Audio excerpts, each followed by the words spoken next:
మీ అధినేత ఇండియా కూటమికి సంబంధించి opposition party leader Rahul Gandhi గారు చేసినటువంటి వ్యాఖ్యలు ఇది మనం చాలాసార్లు మాట్లాడుకున్నాము.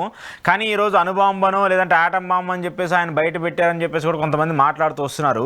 ఇది నిజంగానే అణుబాంబులాగా పాటించాలా, లేదంటే మీరు ఓడిపోయారు కాబట్టి ఓడిపోయిన ఆ ఆక్రోశాన్ని ఆవేదనని ఎల్లగక్కడానికి ఇలాంటి ప్రెస్ మీట్ పెట్టి మాట్లాడారనుకోవాలా?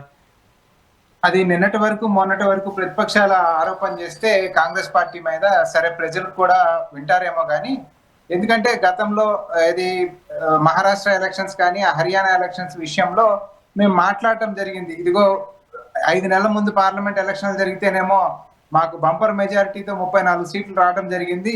బట్ వేరే అసెంబ్లీ ఎలక్షన్ 5 నెలల గ్యాప్ లో జరిగితే ఇంత ఘోరంగా ఓడిపోవడం ఏదో జరిగింది అని మాట్లాడినప్పుడు, సరే మీరు ఇప్పుడు అన్న మాట ఇది ఓడిపోయారు కాబట్టి అక్కసు వెళ్ళగక్కారనే మాట వాళ్ళు భారతీయ జనతా పార్టీకి డిఫెండ్ చేసుకోవడానికి నిన్న మొన్నటి వరకు ఆ అస్త్రాన్ని వాడుకున్నారు. అయితే దానికి కూడా ఆ రోజు కూడా మేము కొన్ని మాటలు స్పష్టంగా చెప్పడం జరిగింది. ఏది షిరిడి లాంటి కాన్స్టిట్యున్సీలో ఒకే దాంట్లో 9,000 మంది ఉంటాం.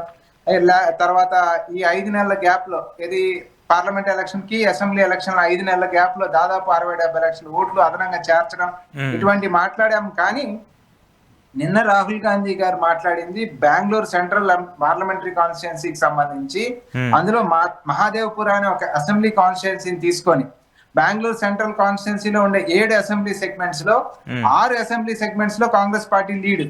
అదే మహాదేవ్పురాకు వచ్చేటప్పటికి భారతీయ జనతా పార్టీకి పోలైన ఓట్లు, కాంగ్రెస్ పార్టీకి పోలైన ఓట్లు చూసుకుంటే ఒక్క మహదేవ్పురాలోనే భారతీయ జనతా పార్టీ 1,14,000 ఓట్లు లీడ్ తీసుకుందండి. ఈ 1,14,000 ఓట్లు లీడ్ ఎట్లా వచ్చింది ఏంటి అని అనాలిసిస్ చేసినప్పుడు ఆ ఒక్క అసెంబ్లీ సెగ్మెంట్ లోనే 1,250 ఫేక్ ఓట్లు మనం ఐడెంటిఫై చేయడం జరిగింది. సరే, ఈ ఫేక్ ఓట్లు వాళ్ళకు వచ్చిన లీడ్ ఈ రెండు సరిపోల్చుకున్నప్పుడు కరెక్ట్ గా అది భారతీయ జనతా పార్టీకి లీడ్ మనకు అక్కడ స్పష్టంగా కనపడతా ఉంది. ఆ ఫేక్ ఓట్ల ఏదైతే వాళ్ళు పోల్ చేసుకోగలిగారో అదే లీడ్ మిగతా అసెంబ్లీ సెగ్మెంట్స్ లో 6 సెగ్మెంట్స్ లో వచ్చిన లీడ్ మొత్తాన్ని కవర్ చేసి 33,000 majority end of the day Bengaluru central segment ని భారతీయ జనతా పార్టీ గెలవడం జరిగింది. సో దాన్ని ఆధార సహితంగా ఏది డూప్లికేట్ ఓట్స్ కానీ, ఫేక్ ఓట్స్ కానీ, అన్ఐడెంటిఫైడ్ పర్సన్స్ కానీ, లేకపోతే వితౌట్ అడ్రస్ కానీ, ఇట్లా 5 రకాల విషయాలను ఆయన అంటే ఫామ్ 6 ద్వారా 70-80 సంవత్సరాల వాళ్ళని చేర్చుకోవడం, ఫ్రెష్ ఓటర్ ని ఫామ్ 6 ద్వారా చేరుస్తాం.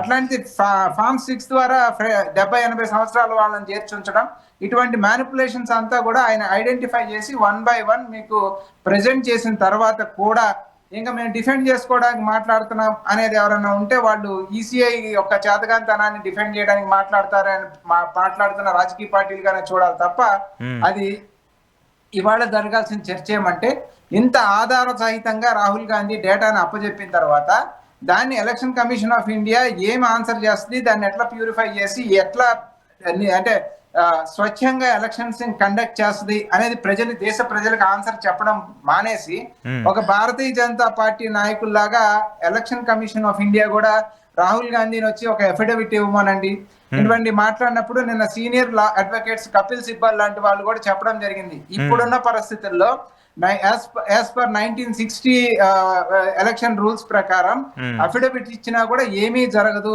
వాళ్ళు ఏమి చర్య తీసుకోవాల్సిన అవసరం లేదు.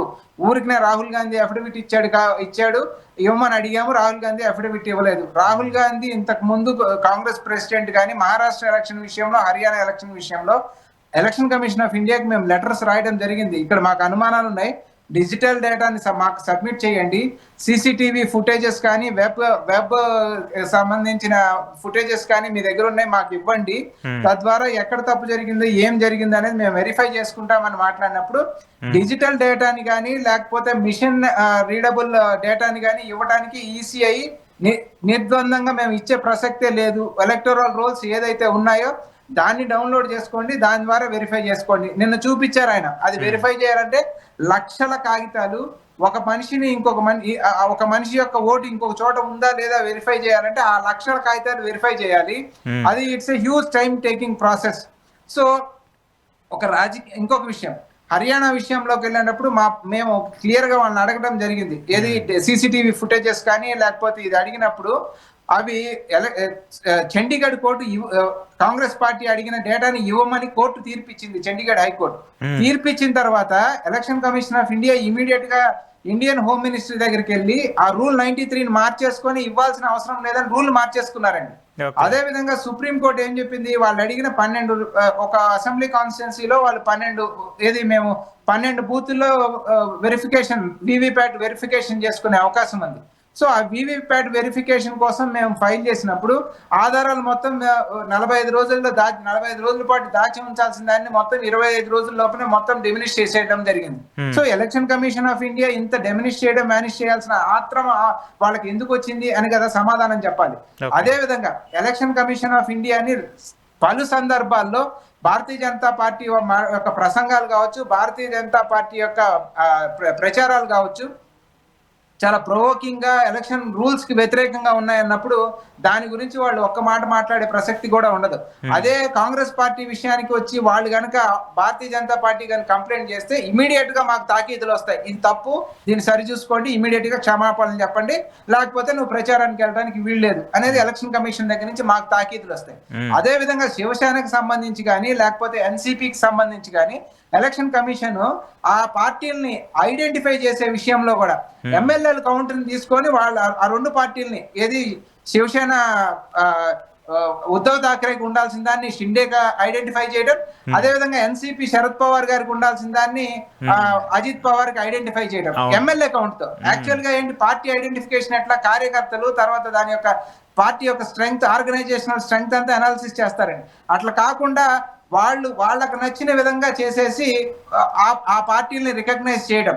So election Commission of India ఎన్ని రకాలుగా ఫేవరెటిజం అనేది భారతీయ జనతా పార్టీ లేకపోతే ఆ కూటమి లో ఉన్న పార్టీలకు చూపిస్తా ఉంది అనేది మాకు తెల్లంగా స్పష్టంగా అర్థమవుతున్న తరుణంలో ఇవాళ రాహుల్ గాంధీ గారు మీ ముందు అంత ప్రత్యక్షంగా డేటాను పెట్టిన తర్వాత ఈ పొరపాట్లుంటే దాన్ని ఎట్లా సరిచేయాలి అనే దానికి ఒక అవసరమైతే చర్చకి పిలవాలి, ఆల్ పార్టీకి మీటింగ్ పిలుచుకోవాలి ఎలక్షన్ కమిషన్ ఆఫ్ ఇండియా. పిలిచి ఏం చేద్దాం ఎట్లా చేద్దాం అని అన్ని రాజకీయ పార్టీలతో చర్చ జరపాల్సింది పోయి రాహుల్ గాంధీని ఎఫిడవిట్ ఇవ్వమని మాట్లాడడం. అదే ఉత్తరప్రదేశ్ లో ఏది బెంగళూరుకి సంబంధించి సెంట్రల్ కి సంబంధించి శ్రీవాస్తవ్ అనే అతని ఓటు ఉత్తరప్రదేశ్ లో ఉంది, అట్లాగే బాంబేలో ఉంది, బెంగళూరులో ఉంది, 3 చోట్ల ఉంది అని మేము చూపించినప్పుడు ఉత్తరప్రదేశ్ ఎలక్షన్ కమిషనర్ ఇమ్మీడియట్ గా స్పందించాడండి, మా దగ్గర లేదు. తీరా ఆల్ట్ న్యూస్ వాళ్ళు చెక్ చేసి చూసినప్పుడు ఉత్తరప్రదేశ్ లో ఆ శ్రీవాస్తవ్ అనే అతనికి అక్కడ ఓటు ఉండటం అనేది కనిపెట్టడం జరిగింది.